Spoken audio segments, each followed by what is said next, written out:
안녕하세요. 7월 30일 수요일입니다. 오늘은 사도행전 2장 38절입니다. 베드로가 가로되 너희가 회개하여 각각 예수 그리스도의 이름으로 세례를 받고 죄 사함을 얻으라. 그리하면 성령을 선물로 받으리니. 아멘. 베드로의 설교를 들은 유대인들이 마음에 찔려가지고 베드로나 다른 사도들에게 묻기를 그러면 우리가 어찌해야 되느냐, 어찌할꼬 이렇게 어제 물어봤어요. 어제.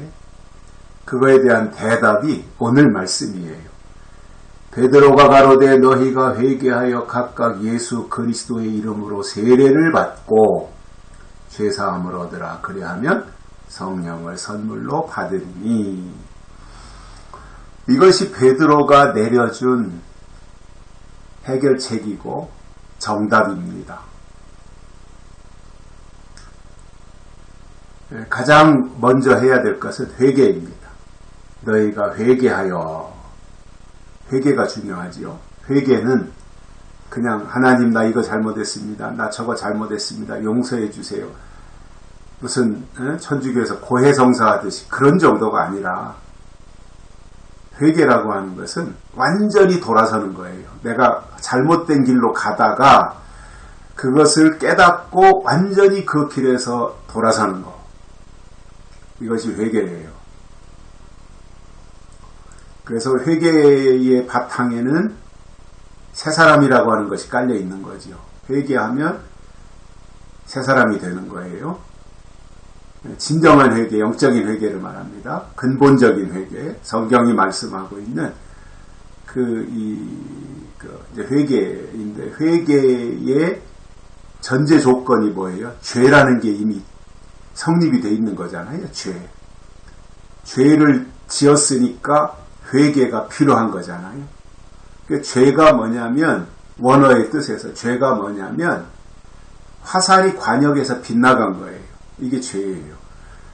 궁사가 활을 쏘면 그 화살이 정확하게 관역에 가서 맞아야 되는데 관역으로 안 가고 엉뚱한 곳으로 갔어요. 그게 죄라는 거예요.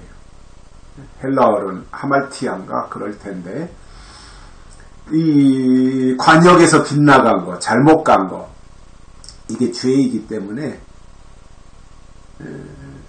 그 회개한다고 하는 것은 바로잡는 거잖아요. 잘못된 길에서 돌아서서 올바른 길로 가는 것. 이것이 회개이고요. 뿐만 아니라 회개했다고 해서 다 끝난 것이 아니라 두 번째로는 예수 그리스도의 이름으로 세례를 받아야 됩니다. 성령 세례죠. 성령 세례. 예수 그리스도의 이름으로 세례를 받아야 돼요. 그래서 하나님의 자녀가 돼야 되는 거죠. 하나님의 자녀는 내 힘으로 되는 것이 아니라 하나님의 은혜로 되는 것인데, 은혜가 임하는 방편 중에 하나가 세례예요.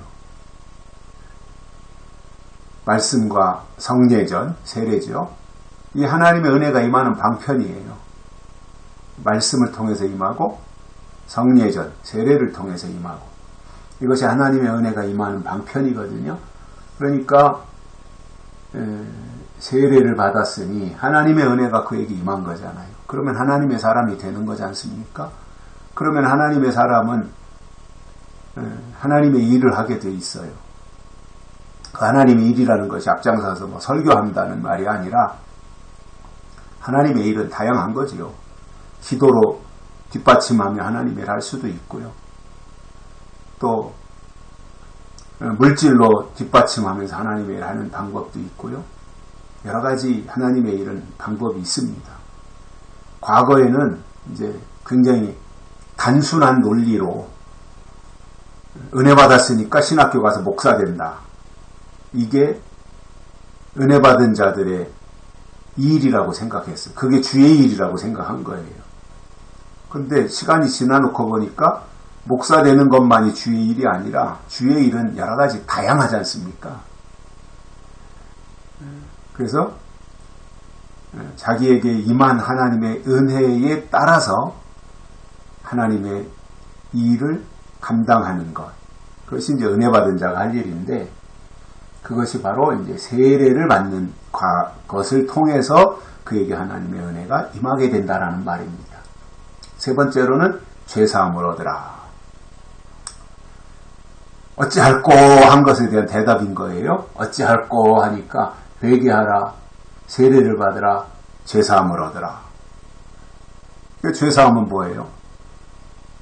신부가 알았어, 죄 사했어, 성부와 성자, 성령이 이러면 내 죄 사하노라, 이 정도가 아니라 결국은 죄사함을 얻는다는 것은 뭐예요? 십자가의 보혈의 은혜를 입는 거예요. 그래야 우리의 죄를 씻는 것은 십자가의 보혈 이외에는 없잖아요. 그래서 예수님이 십자가에 달려 죽으신 거거든요. 우리의 죄의 문제를 해결하기 위해서. 그 죄사함을 얻는다라고 하는 것은 예수님이 십자가 앞에 나가는 거지요. 그래서 이러한 과정,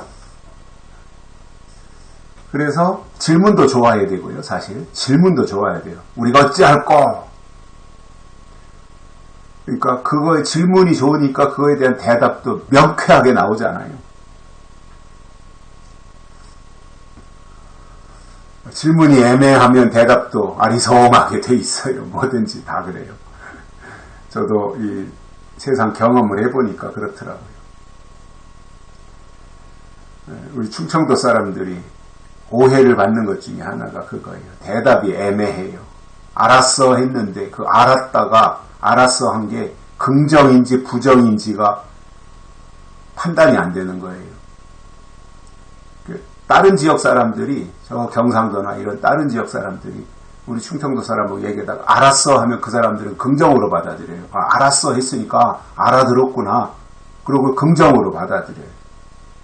그런데 이제 나중에 가서 긍정으로 받아들였는데 실행을 안 하잖아요. 너 그때 그렇게 대답해놓고 왜 그래, 왜 실행을 안 해? 그러면 내가 언제 한다 그랬어? 알았다 그랬지. 이렇게 된단 말이에요. 참 애매한 거죠. 알았어가. 알았어. 충청도 사람들의 알았어는 애매해요. 참. 긍정도 아니고 부정도 아니고. 그래서 그전에도 충청도 사람들 전도하기가 제일 힘들다 그랬어요. 선교사님들이 와가지고 전도할 때. 대답을 했는데, 알았어 했는데, 가보면 몇 시에 만나서 교회 가기로 했고, 알았어 했는데, 그 시간에 가보면 없어요. 다시 만나가지고 물어보면 내가 언제 간다 그랬어. 이렇게 대답을 하니까 애먹는 거지요. 충청도 사람들도 충청도 사람들을 잘 모르니까 참 애먹는 건데,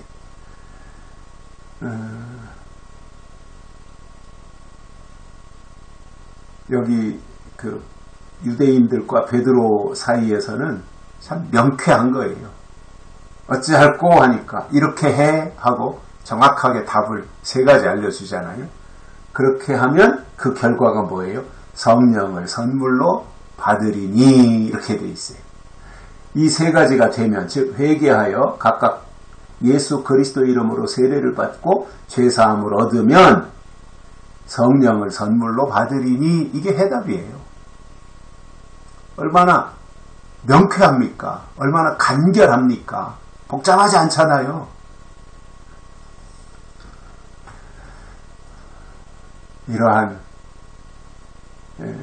베드로의 설교가 성령 받은 이후에 베드로도 변화된 상태로 이러한 메시지가 그의 입을 통해서 나올 수 있게 된 이것도 하나님의 은혜요, 하나님의 선물이었던 것입니다. 여기까지 하겠습니다. 고맙습니다.